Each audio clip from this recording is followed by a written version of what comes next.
नमस्कार, मैं Devendra Pal, founder of integrity career academy. आज हमारे सामने हमारे फाउंडेशन स्टूडेंट्स हैं, बिट्स पिलानी में पढ़ते हैं, तो अपने बारे में कुछ बताएंगे।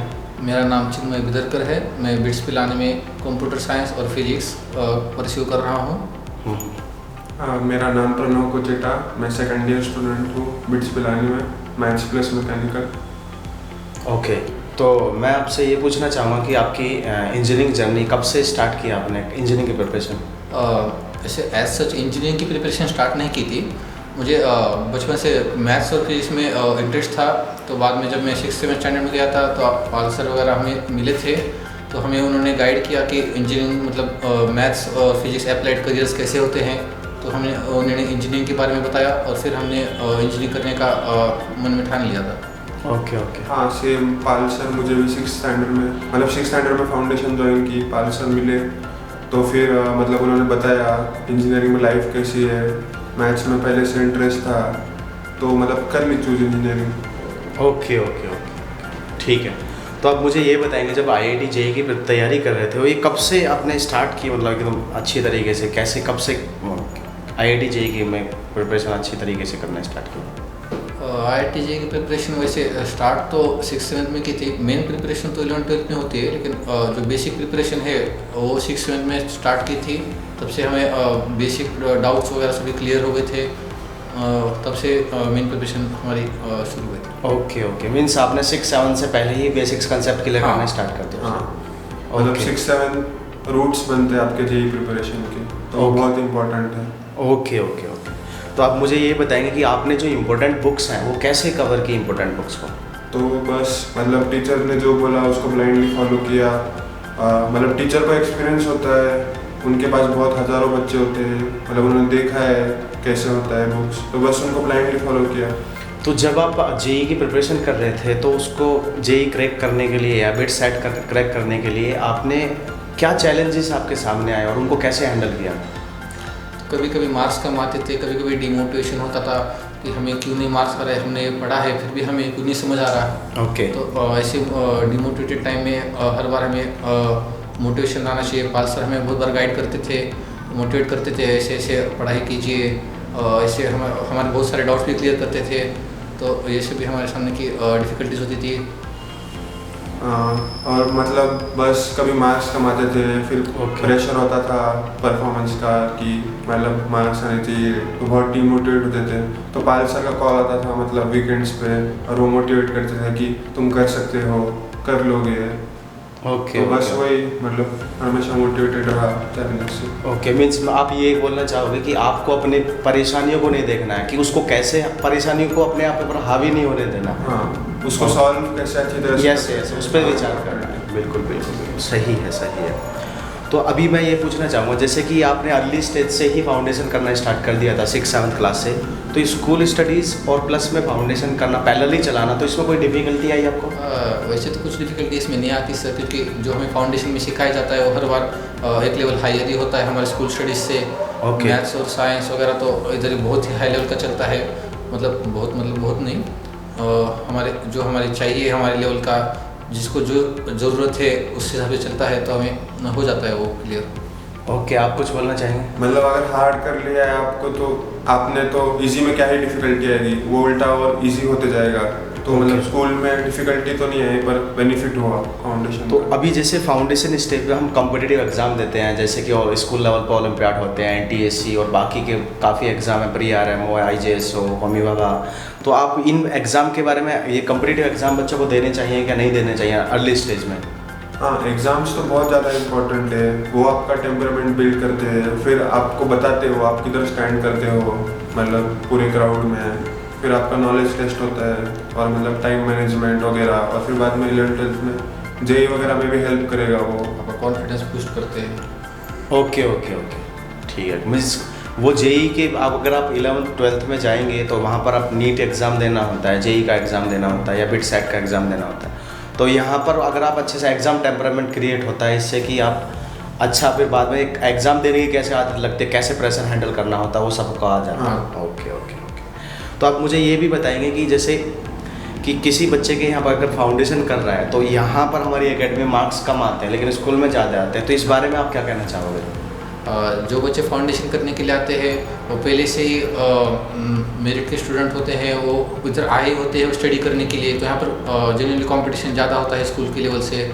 यहाँ पर जो सिखाया जाता है वो हायर लेवल का होता है स्कूल के लेवल से। तो यहाँ पर ऑब्वियसली कंपटीशन ज़्यादा होगा, इसलिए मार्क्स यहाँ पर कम आए वो यूजुअली है, जनरली आई जाती कम मार्क्स यहाँ पर। लेकिन उससे हमें डिमोटिवेट नहीं होना चाहिए। मार्क्स ज़्यादा इम्पोर्टेंट मैं बोलूँगा नॉलेज होगा। इम्पोर्टेंट है कि आपका नॉलेज बढ़ना चाहिए। मार्क्स तो मतलब बस सेकेंडरी थिंग हो गई, वो कभी आएंगे कभी नहीं आएंगे। ओके। जैसे कि अगर मैं बोलूँगा कि बच्चे स्कूल के साथ साथ में जैसे बोर्ड की प्रिपरेशन करते हैं और बोर्ड के साथ साथ में फाउंडेशन का करना छोड़ देते हैं बच्चे, तो बोर्ड में और इसमें मतलब ऐसा क्या डिफरेंस है कि अगर आपने कैसे किया था, आप बताएंगे मुझे? देखिए, बोर्ड का प्रिपरेशन आप ज़्यादा से ज़्यादा 1 महीने में आराम से कर सकते हैं। जब अगर आपने फाउंडेशन कर लिया है, फाउंडेशन में आपका सभी बेसिक कॉन्सेप्ट वगैरह क्लियर तो आराम से हो ही जाएंगे।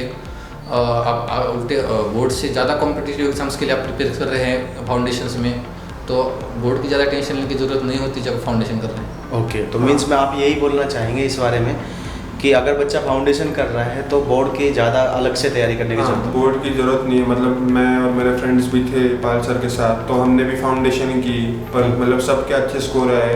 हाँ। तो मतलब वो दिखाता है कि मतलब बोर्ड की अलग से तैयारी करने की कोई ज़रूरत नहीं है। ओके।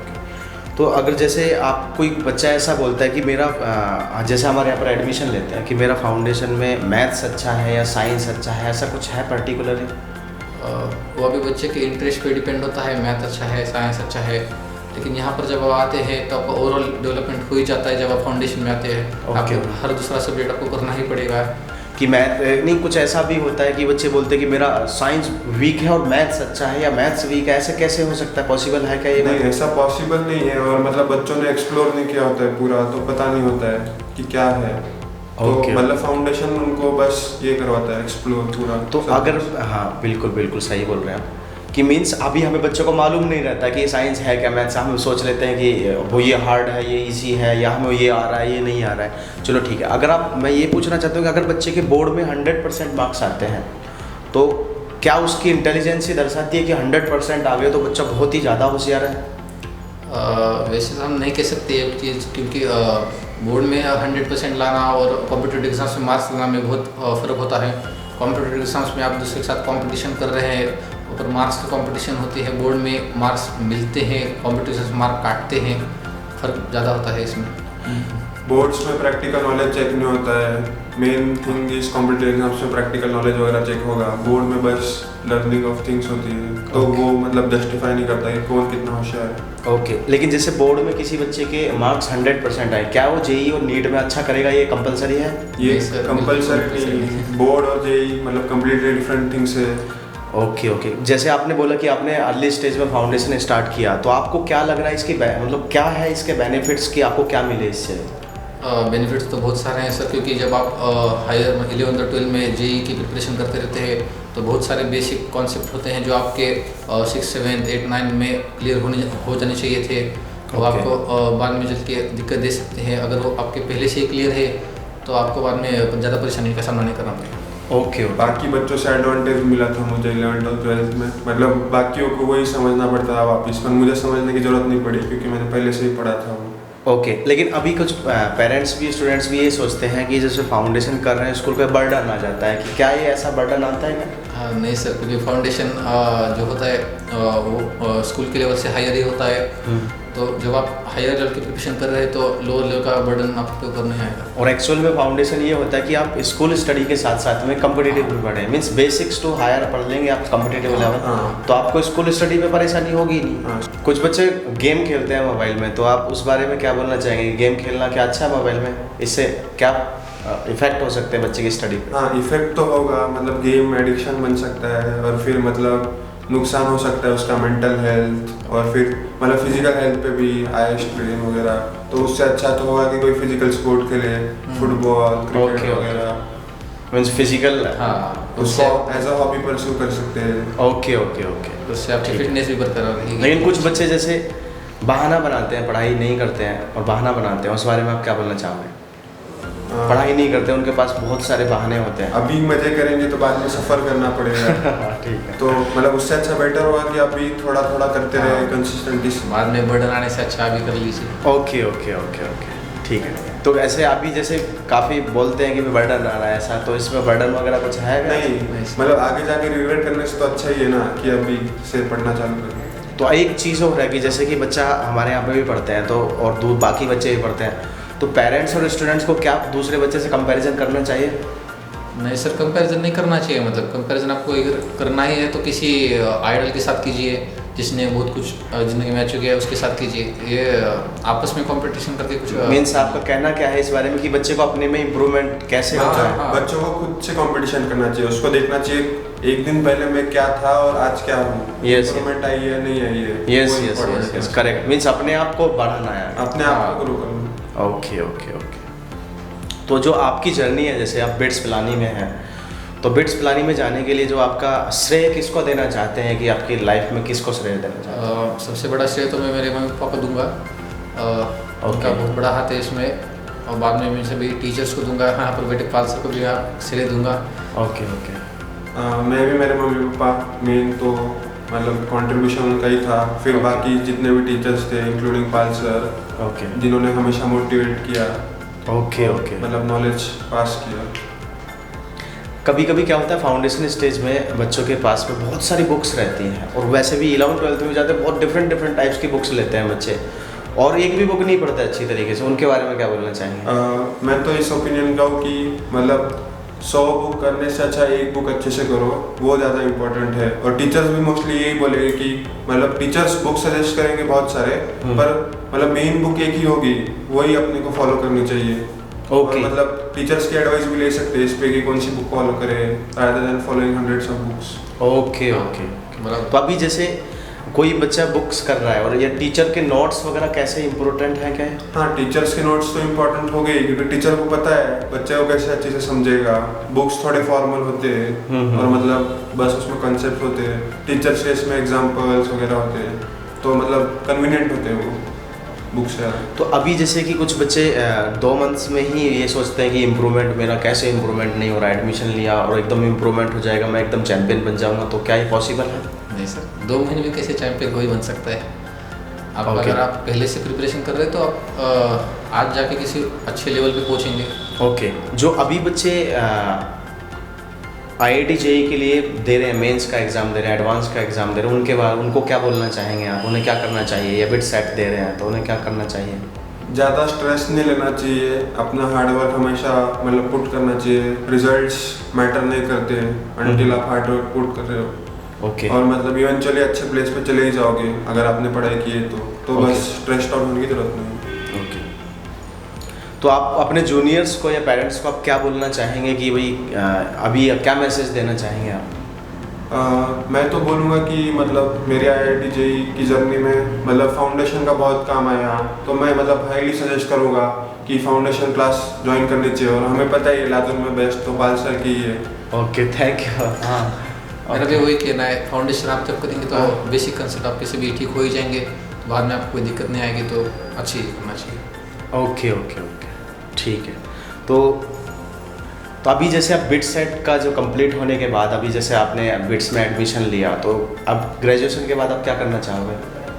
मेरा अभी तो आइडिया मेरा ग्रेजुएशन के बाद प्लेसमेंट में बैठ के जॉब करने का है, तो बाद में उसके बाद स्टार्टअप का भी आइडिया रख रहा हूँ, तो बाद में देखेंगे अब क्या होता है। Okay okay. आप? मैं मतलब बस अभी एक्सप्लोर कर रहा हूँ, बहुत सारे क्लब्स ज्वाइन कर लिए, मतलब एक्सप्लोर कर रहा हूँ कि मेरा इंटरेस्ट क्या है, हॉबी क्या है, और मतलब पॉसिबली 5 साल में कोई स्टार्टअप चालू करना है, मतलब एक आइडिया। ओके। पूरा स्टार्टअप मीन्स एक आइडिया पे आप ये स्टार्टअप स्टार्ट करो। हाँ। आप हमारे व्यूवर्स को क्या मैसेज देना चाहेंगे? मैसेज तो ये देना चाहेंगे कि जब आप 6, 7, 8 से फाउंडेशन करते हैं तब आपके सभी बेसिक कॉन्सेप्ट ठीक हो जाते हैं, तो इसमें कुछ लोड भी नहीं होता, तो ये विन विन सिचुएशन ही है आपके लिए, तो अच्छी चीज़ है। मैं तो सजेस्ट करूँगा कि मतलब 7th 8 से ही चालू कर देनी चाहिए, मतलब IMO NSO NTSC होमगांव की तैयारी, मतलब आगे फ़ायदा ही होगा उससे। तो मतलब बेटर प्लेस तो नहीं है लातूर में, तो मैं सजेस्ट करूँगा NTUT करियर अकेडमी ज्वाइन करें। Okay okay, thank you so much. हम ऐसे ही स्टूडेंट्स जो बच्चे आईआईटी, एनआईटी या बिट्स पिलानी या इंडिया के टॉप गवर्नमेंट कॉलेजेस में पढ़ रहे हैं, जैसे कुछ बच्चे नीट क्वालिफायर हैं और एम्स में पढ़ रहे हैं, टॉप इंडिया के टॉप गवर्नमेंट कॉलेज में पढ़ रहे हैं, उनका एक्सपीरियंस शेयर करते रहेंगे जिन्होंने हमारे यहाँ पर फाउंडेशन किया। तो ऐसे ही मिलते रहेंगे नेक्स्ट वीडियो में और बच्चों का एक्सपीरियंस शेयर करते रहेंगे। तो नमस्कार।